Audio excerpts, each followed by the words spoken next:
Diyos, puri ng ating Panginoon. Paano ka tumutugon sa mga imbitasyon ng Diyos?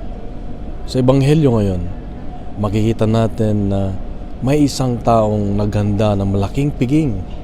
Siya ay nag-imbita ng maraming bisita, pero sa pagdating ng araw ng okasyon, kanya-kanya silang nagdahilan na hindi makarating.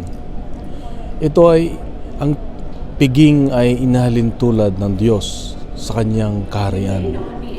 Na ibig sabihin, lahat tayo ay iniimbita ng Diyos sa kanyang kaharian. Pero paano tayo tumutugon? Araw-araw tayo ay iniimbita ng Diyos.